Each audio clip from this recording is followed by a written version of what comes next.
Well, howdy, y'all. Welcome to Once Upon a Time in Texas, episode number 103.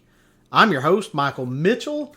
First and foremost, I apologize for not getting to this podcast last week as it was spring break. And so my wife, as a teacher, and all three of my kids were out. And they kind of drove me a little crazy. And long and the short of it is, I just didn't get to it. And so, my apologies. I know there's a lot of folks that enjoy listening to these podcasts and the random stuff that I find. And so, I apologize for not getting to it. But here we are. Overall, it was a pretty quiet spring break, I guess, for the most part. We just did a little piddling here around the house. We did have that huge windstorm that came through. Of course, all we got was wind and dirt, which is fine compared to some of the other folks that got tornadoes and just really bad things across the country. Wildfires. Oklahoma got hit really hard. Just, that was kind of a rough storm, and we're supposed to be getting another big windstorm with gusts today, although not near as bad. Which this is Tuesday, so if y'all hear this on Wednesday or later, don't freak out and be like, oh my gosh, Mike's telling us that bad things are going to happen. No, that's not the case. But overall, other than that, it was a fairly quiet spring break. Had some fun, just did a few small things with the kiddos, and just had a good time. Mortgages are picking up. I think I've got like 6 or 8 in the pipeline right now. People are out looking at and buying houses again, which is great, which means my business is picking up, which is a blessing for sure.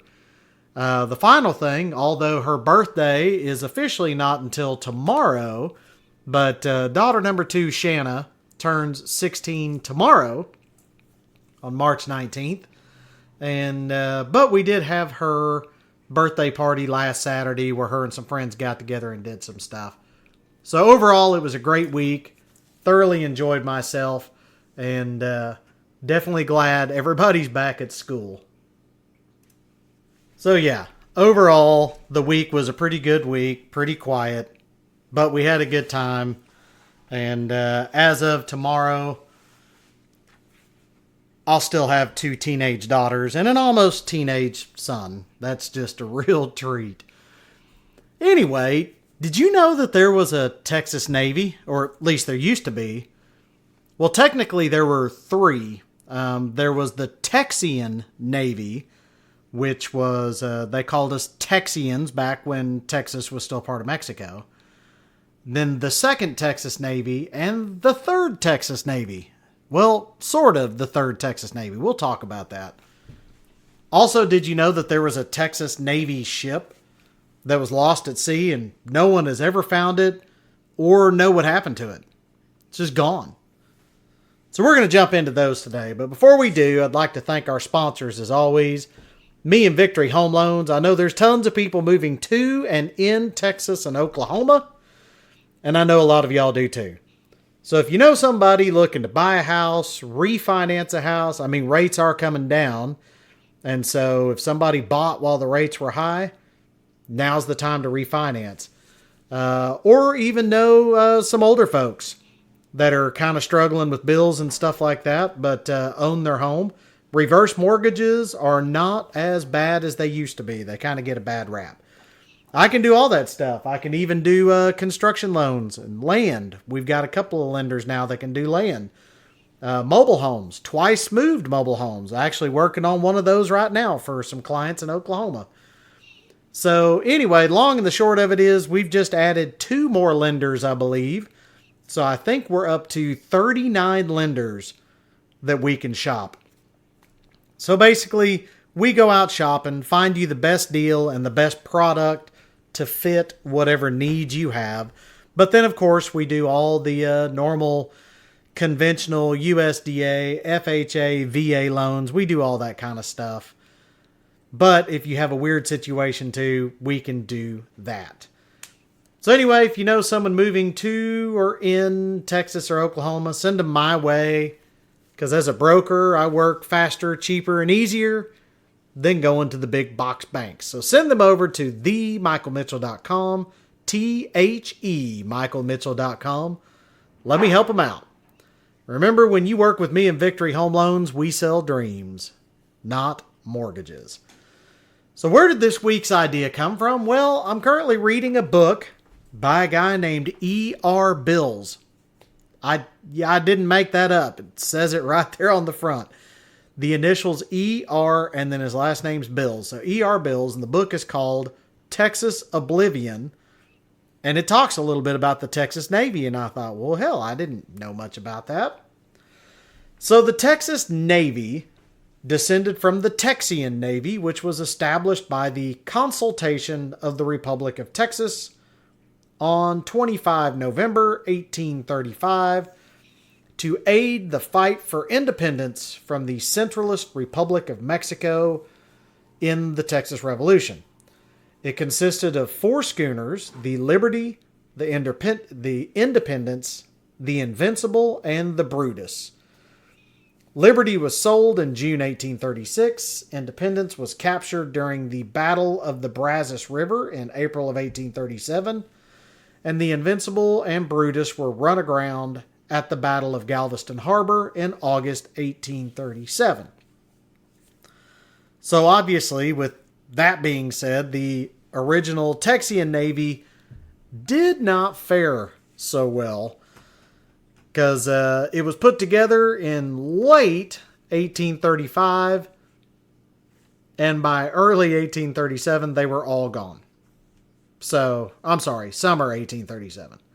So, in October 1836, so roughly a year before the Invincible and the Brutus were run aground, the Congress of the Republic of Texas passed an appropriation bill for $135,000, which was a big sum back then, to expand the then Texian Navy with 4 additional ships.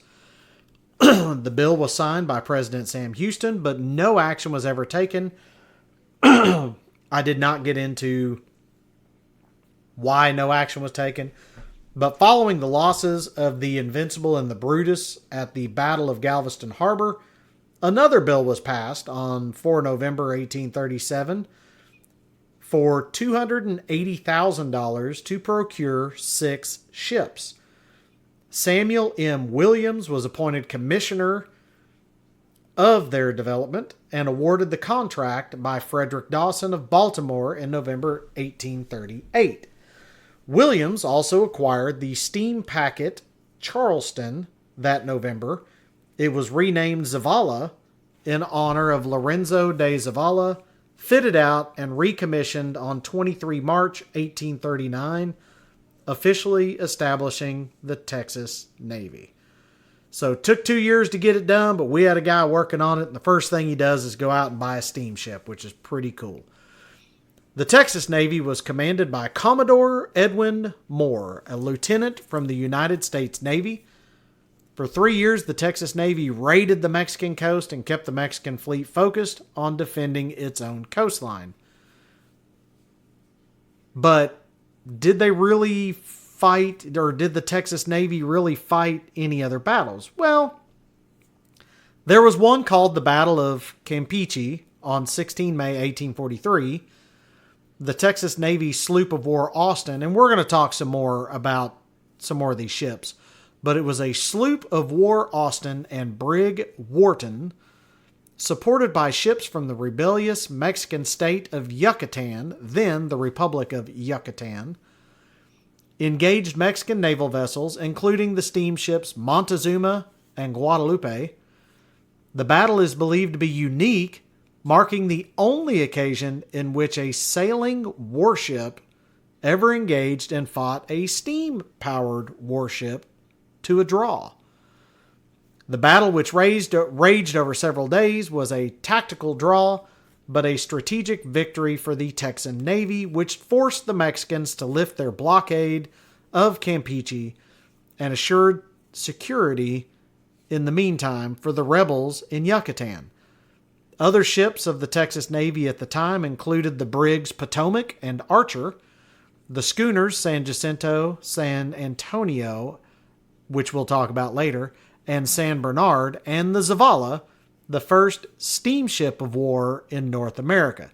So there you go, folks. Texas leading the way in technology, even back in the 1830s and 40s. So when Texas joined the United States in 1846, the Texas Navy was merged into the United States Navy. Sounds good. So does Texas still have a Navy? Well, kind of. The Maritime Regiment of the Texas State Guard, also known as the Texas Maritime Regiment and TMAR, was established by the Commander-in-Chief of Texas Military Forces, Governor Rick Perry, in 2006. It is the naval militia force of Texas tasked with providing sea, littoral, and riverine operational support for homeland defense, including civil contingency, security, rescue, and disaster operations in conjunction with the United States Coast Guard, Texas Parks and Wildlife, Texas Forest Service, and the Lower Colorado River Authority. It operates and maintains a fleet of brown watercraft. So, do we have a Navy? And the answer's kind of, but also kind of not. But hold up, there was in fact a third Texas Navy. It stemmed from the Texas Tideland dispute with the U.S. government and was basically an argument / pissing contest over who owned the tide line of the sea coasts and whether or not it was considered state or federally owned under the territorial waters of U.S. So basically, who owns the land that happens between low tide and high tide? That whole area. Who owns it? And there was a big pissing contest, but I'm going to save that for another podcast. So in the midst of the final battle, as they call it, of the Texas Tideland dispute with the United States, the most serious conflict of the century between the states and the federal government, the then Commander-in-Chief of Texas Military Forces, Governor Price Daniel, reestablished the Texas Navy in 1958 as an additional effort of inciting public sentiment for Texas naval interest. He declared the memory and heritage of the Texas Navy can be preserved best by Texas citizens who are willing to continue by every lawful means the defense of the rights and boundaries of the state. It is often referred to as the Third Texas Navy and was theoretically akin to the United States Merchant Marine. However, it did not fall under the Texas Military Department chain of command, nor have an operational charter. So I guess that kind of knocks it out of military standing technically. It primarily served as a social and ceremonial club to commemorate the history of the Texian Navy and the Second Texas Navy. It was headquartered at the Houston Yacht Club, because that sounds like a great place to hold it, and held annual admiral balls, where the governor would review the fleet at the San Jacinto Monument. And here's the next part. This is probably what knocks it out of any sort of military type organization, because the fleet primarily consisted of civilian vessels from its members, with the USS Texas serving as the flagship in the background. Officers were selected on their merits and commissioned by the governor as admirals in the Texas Navy. So did we really have a third Texas Navy? I don't know. Maybe. Maybe not. But it all stemmed from a little whizzing contest with the United States government, because why not? So one of the ships mentioned above, though, is what the book Texas Oblivion talks about. And I would like to take a look at this right quick. It's the Texas schooner San Antonio. So it's got a little bit of history, but it's kind of interesting. And it'll it'll wrap up with the really interesting part. So the San Antonio was originally built as one of the Baltimore clippers at the Scott and Whitney shipyard in Baltimore, Maryland, and was called the ASP. She was one of the smallest of the class of schooners and brigs built specifically for the slave trade between 1820 and 1850. So a group of 6 schooners, including La Amistad, was built in Baltimore around 1836. They were identified as being purposely built and fitted out for use in the slave trade by the United States Consul General in Havana. And the ASP was typical of that class. So it did do patrolling and carrying dispatches. On 26 June 1840, the San Antonio sailed from Galveston with the rest of the flotilla under the command of Commodore Edwin W. Moore. After a 2-month cruise, San Antonio returned to Galveston with James Treat, who had unsuccessfully sought diplomatic recognition for Texas from the Mexican government. Basically, the Mexican government kind of gave us the finger. For the rest of 1840, San Antonio patrolled Texas waters, conducting surveying and cartographic operations and suppressing smuggling. So joining the flagship Austin and her sister ship, the San Bernard, San Antonio set sail for the Yucatan again on 13 December 1841. The flotilla reached Sicily on 6 January 1842, but she returned to Galveston on 31 January with dispatches from Commodore Moore. Texas Secretary of War and Marine George Washington Hockley sent orders to Moore by way of the San Antonio for him to return to Galveston immediately with the ships. But the San Antonio called first at New Orleans to land the survivors of a shipwreck and to procure supplies for the fleet. So basically, the San Antonio was supposed to go back down to the Yucatan, meet up with the rest of the flotilla, but they leave Galveston, head over to New Orleans, they help with the shipwreck on the way, they drop off survivors, and they need to get more supplies. This is where things get a little interesting. So they're in New Orleans, and on 11 February 1842, with the principal officers of the schooner on shore, a number of the seamen on San Antonio, who had been drinking, demanded that they be allowed to go to shore. The officer of the watch, Lieutenant Charles Fuller, ordered the Marine Guard to defend the ship, only to have the Sergeant of the Marines, Seymour Oswald, strike him on the head with the tomahawk. Fuller drew his Colt revolver, and in the melee that followed, Fuller was shot dead and his body was beaten with muskets and cutlasses. Sounds like a terrible way to go. 2 midshipmen were also injured and another lieutenant was locked below deck. The mutineers fled from the ship, but they were soon apprehended by the United States revenue cutter Jackson and placed in a New Orleans jail. 2 of the mutinous sailors were returned to the ship while the rest remained in New Orleans, pending extradition.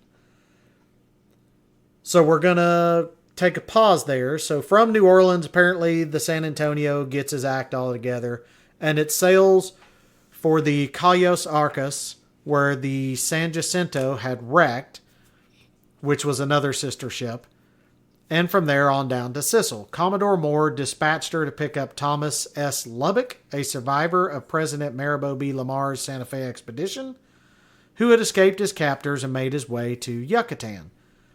The ship then rejoined the fleet at New Orleans on 1 July.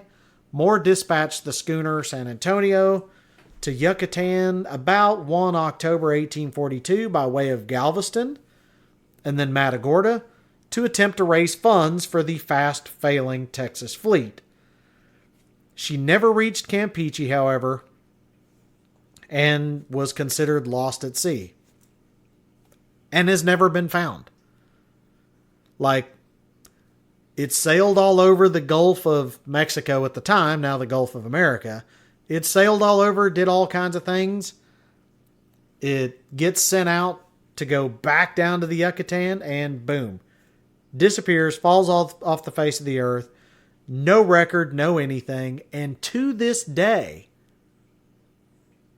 the Texas Navy schooner San Antonio has never been found. No evidence at all. In this book, Texas Oblivion, that's what he says. It is just subscribed to oblivion, which basically just means went away. So that's interesting because that also plays into what happened to the mutineers. So the state of Louisiana refuses to extradite most of the sailors accused of mutiny and the killing of Lieutenant Fuller. Furthermore, most of the witnesses were on the San Antonio that was lost in October, never to be heard from again. And so it's like, well, we can't really have a trial. All the witnesses are gone. Nevertheless, Commodore Moore decides to try those hands aboard his flagship on April 1843. Sorry, screwed that up. So he has some of these guys on his ship. Louisiana's not going to extradite them. Most of the witnesses go down on the other ship. And Commodore Moore decides, screw it, we're going to sentence these guys. So 3 were sentenced to lashes, with one of them, I believe, receiving 40 lashes. And 4 were sentenced to death, and they were hanged from the yardarm of the Austin on 26 April 1843. And apparently they were just committed at sea and more or less thrown overboard, I guess. Sergeant Oswald escaped jail in New Orleans and was never brought to justice. He also kind of turned into oblivion, just went away, and was pretty much, from what I can tell, never heard from again. Frederick Shepard, a mutineer who was spared because he testified against the others, was killed in action just 3 weeks later in the naval battle of Campeche. So he was spared, but I guess his wrongdoings caught up with him anyway. So there you go. The Texian Navy, the 2nd Texas Navy, the sort of 3rd Texas Navy, and I guess the Texas Navy schooner San Antonio just disappeared into Davy Jones' locker. Or somewhere along the Gulf of America. Who knows? I think that'd be interesting. Maybe we need to send some people out looking for the San Antonio. Maybe yes, maybe no. Anyway, what do y'all think? Let me know what other weird, off-the-wall, or interesting Texas history you'd like to hear about. I do want to thank our sponsors again. As always, me and Victory Home Loans. You know someone moving to or in Texas or Oklahoma? Send them my way. TheMichaelMitchell.com. TheMichaelMitchell.com. And remember, I sell dreams, not mortgages. Thank y'all for tuning in to Once Upon a Time in Texas, episode number 103. As always, remember, the stars at night are big and bright, deep in the heart of Texas.